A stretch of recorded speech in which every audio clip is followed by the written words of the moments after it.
Infectious diseases experts are questioning whether Queensland's disastrous attempts to impose a COVID test on visitors was even needed to begin with. Thousands of visitors who arrived in Queensland since the border reopened have not been tested on day 5 of their stay, despite the earlier threat of tough penalties. And the government admits it's not monitoring the level of testing.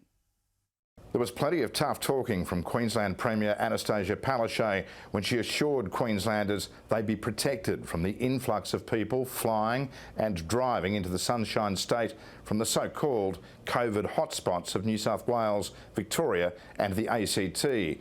But there was a much softer approach on Monday when confronted with the fact that thousands of people had not received day 5 COVID testing after their arrival in the state. Premier, you're disappointed with the levels of day 5 COVID testing among those people travelling to Queensland? We welcome you here, and it's great to see a big boost for our tourism industry, but people should comply with going and getting their day 5. So can I say to anyone who is travelling into Queensland, it's not hard. I know many of the hotels are putting a list there of where you can go and get your testing. Please make sure you go and get that done.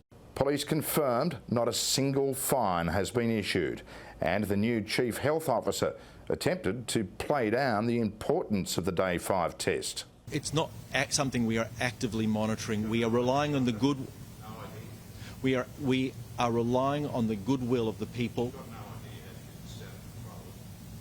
Well, it's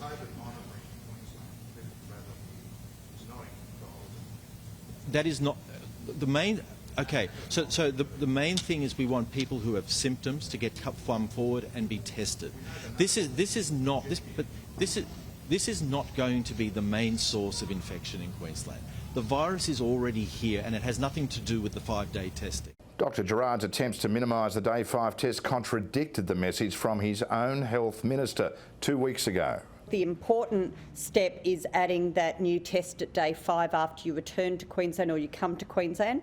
Infectious diseases experts here in Brisbane doubted the day 5 test was even needed. I think that day 5 test was always going to be challenging to enforce and to follow up on those results. And of course, we're only allowing fully vaccinated people in who have tested negative before they depart. So I think that day 5 test actually adds not all that much. And so I'm not all that concerned that we're not able to follow it up pretty much as we would have expected.